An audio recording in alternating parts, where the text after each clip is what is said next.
Hello, नमस्ते, प्रणाम। हम आप सबके भाई छोटू शिकारी और ई वीडियो पूरा देखे के होई।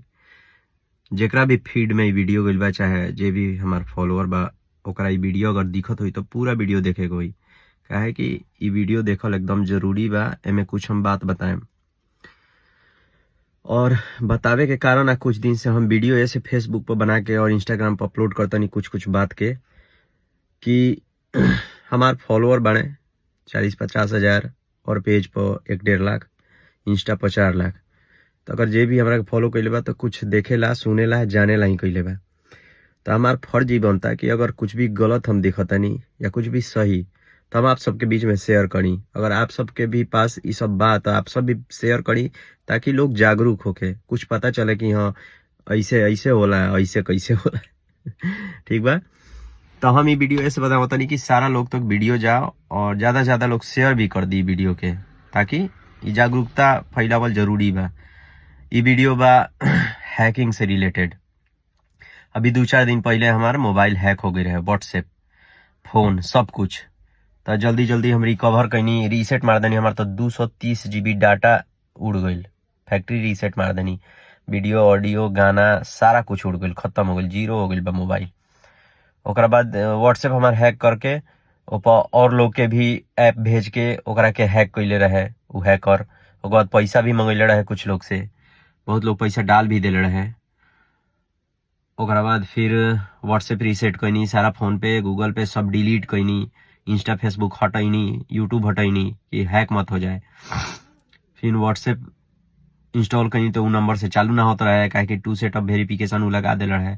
आप लोग अपना व्हाट्सएप में 2 सेटअप वेरिफिकेशन जरूर ऑन रखें, ये बहुत जरूरी बा। तो ओकरा पर पासवर्ड चल जाए तो फिर व्हाट्सएप के मेल कैनी, व्हाट्सएप होने से कॉल करके वेरीफाई करे के ऑप्शन देलक। फिर कॉल वेरिफिकेशन भइल तो व्हाट्सएप चालू भइल, फिर अकाउंट डिलीट कैनी, फिर नया अकाउंट वही नंबर से बनैनी, तब जान बचल हमार। तो ये से वीडियो बनावता नहीं, 2 मिनट के वीडियो हो गई। 2 मिनट के बाद वीडियो ऐसे बनावता नहीं कि आज फिर कोनो नंबर से हमरा पर आइल बा ऐप एगो, वो घड़ी ऐप आई रहे एम परिवहन के नाम से। ठीक बा। तो हम ऐसे खोल देनी, इंस्टॉल कर लेनी कि हमार गाड़ी भी है, तो हमरा लागल कि कहीं चलान उलान होई तो चेक कर लेतनी। अभी आइल बा, देखावा तनी, अभी आइल बा पीएम किसान।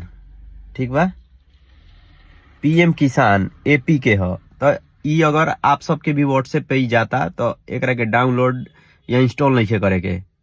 ठीक बा। ई हैकर के एगो चाल ह, सोचल समझल चाल। ई जैसे ही आप लोग डाउनलोड करके इंस्टॉल करें पीएम किसान, ये नाम से ऐसे भेजत रहन स कि किसान निधि से पैसा आवेला अकाउंट में। तो गरीब उरीब जे भी जेकरा व्हाट्सएप में आई तो देखिए अरे साला, तो खोल के चेक करे लगी कि हमरा में पैसा आइल बा, का हमरा में पैसा आवेला बा, कि कैसन ऐप हो, बस ओकर मोबाइल हैक हो जाई। तो ई ध्यान में रखे के बा कि पीएम किसान के नाम से ही आवता। ठीक बा, एपी के एकरा के ना इंस्टॉल करे के बा ना डाउनलोड करे के बा। अगर हो सके तो आप सब साइबर में कंप्लेन भी करिए नंबर से, व्हाट्सएप नंबर पे।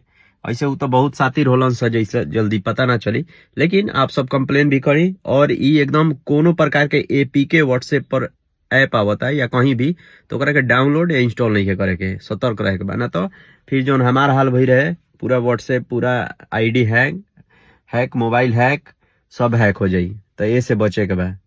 फिर एक बार कर देता नहीं, पीएम किसान के नाम से एपी की व्हाट्सएप पर हेदे आइल बा। एकरा के इंस्टॉल नहीं करे के, डाउनलोड नहीं करे के, आप सबके भी व्हाट्सएप पर आई। तो और अगर आप सब यहाँ तक की वीडियो देख ले बनी तो लाइक करी और शेयर करी कि ज्यादा से ज्यादा लोग जागरूक होके और फ्रॉड से बचे। धन्यवाद।